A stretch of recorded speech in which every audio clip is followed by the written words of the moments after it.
The moment Ridge lowered the phone, the world seemed to tilt, not visibly, not in any way that an outsider might notice, but internally, in the quiet spaces where instinct begins to whisper before logic can catch up.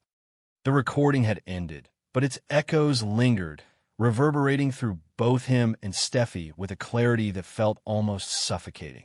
There was no longer any ambiguity, no room for interpretation or doubt. What they had heard was not just incriminating. It was explosive, the kind of truth that did not simply surface but detonated, tearing through every carefully constructed illusion that had allowed Sheila to survive, to manipulate, to remain untouchable for far too long. Steffi's fingers curled tightly around her own arms, as if bracing against an invisible force, her mind racing through possibilities faster than she could articulate them. The image of Sheila, so composed, so calculated, speaking so openly about destruction and deception, refused to leave her thoughts. It was not just what had been said, but how it had been said, with an absence of remorse that made everything feel even more dangerous. This was not someone who could be reasoned with. This was someone who saw consequences as obstacles to be avoided, not truths to be accepted. Ridge, however, had already begun to shift into a different mindset, one shaped by years of navigating crises that demanded both caution and decisiveness. His instincts told him that time was now their most valuable asset and their greatest vulnerability. Every second they delayed increased the risk that something would go wrong, that the evidence could be lost, compromised, or worse, discovered by the very person it was meant to expose. And yet acting too quickly, without a plan, could trigger the exact kind of reaction they were trying to prevent. They moved without speaking at first, their steps synchronized not by intention but by urgency, retreating further down the corridor, away from Taylor's office, away from the possibility of being overheard. The space around them felt too open, too exposed, and the need for privacy became immediate, almost instinctual. When they finally stopped in a quieter corner, partially shielded from view, Steffi turned to Ridge, her voice low but charged with a determination that cut through the tension. This was their chance. The words did not need to be said explicitly. They existed in the space between them, in the understanding that this recording could change everything. But with that understanding came a question neither of them could ignore. What now? Ridge exhaled slowly, his gaze drifting momentarily as he considered the weight of the decision before them. Going to the authorities seemed like the obvious path, the logical step that aligned with everything they believed was right. But logic, he knew, was often a fragile thing when confronted with someone like Sheila. Evidence could be challenged, context could be twisted, and if Sheila sensed even the slightest shift in control, she would not hesitate to act. Steffi saw the hesitation in his eyes, and it unsettled her more than anything else. Ridge was not a man who hesitated without reason, and if he was questioning the next step, then the situation was even more dangerous than she had initially thought. Her mind flickered to Taylor, to the fact that her mother was now directly entangled in this, not just emotionally, but physically, irrevocably.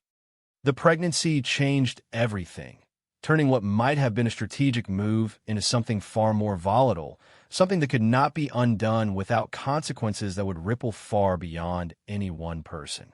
And then, almost simultaneously, they both realized the same thing. Taylor did not know. Not about the recording. Not about the fact that her private confrontation with Sheila had been captured, preserved in a way that could expose everything. And that ignorance, while temporarily protective, also made her vulnerable.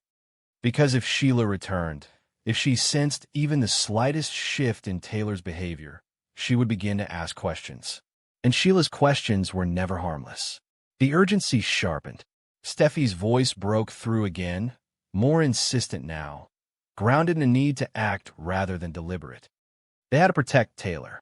Whatever they decided to do with the recording, whatever risks they were willing to take, their first priority had to be ensuring that Taylor was not left exposed, not left alone in a situation that had already proven to be dangerously unstable. Ridge nodded, but his expression remained complex, layered with considerations that extended beyond immediate action.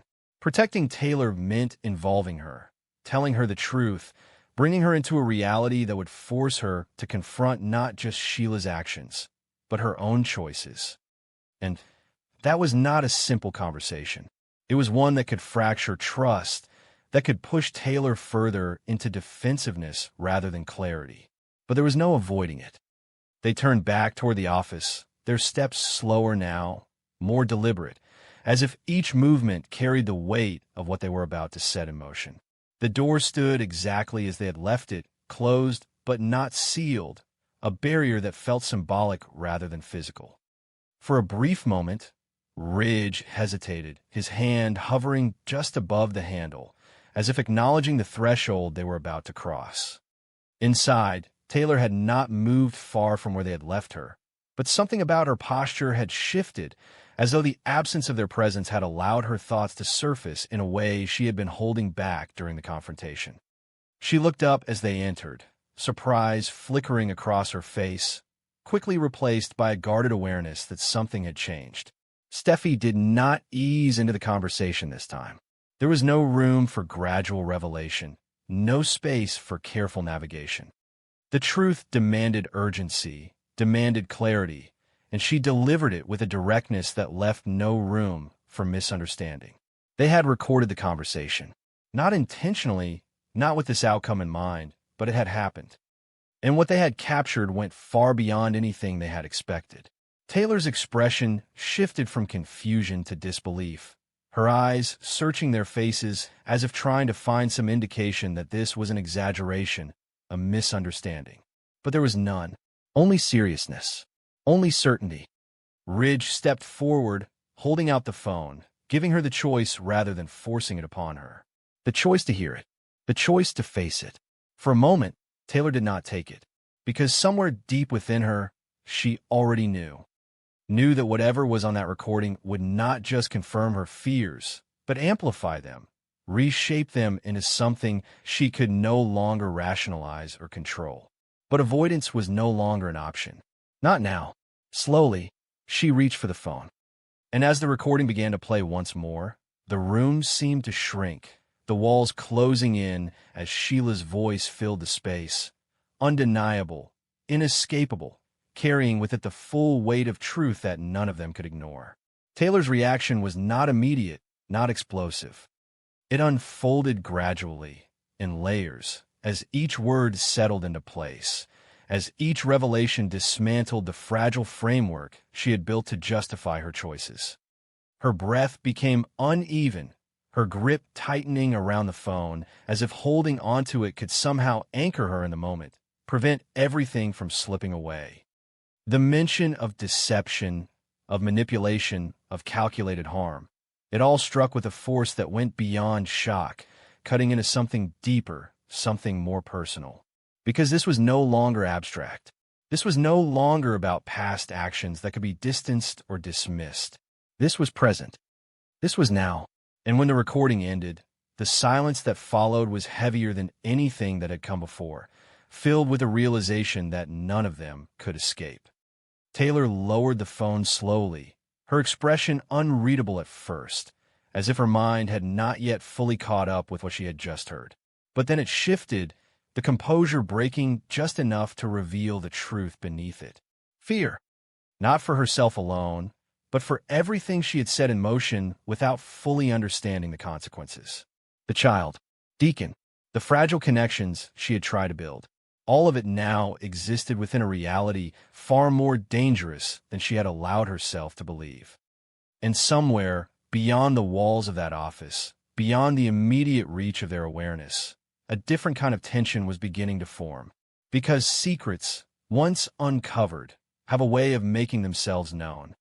And Sheila, whether by instinct, by coincidence, or by something far more deliberate, was already beginning to sense that the balance had shifted, that something she had carefully controlled was no longer entirely in her grasp. The storm was no longer approaching.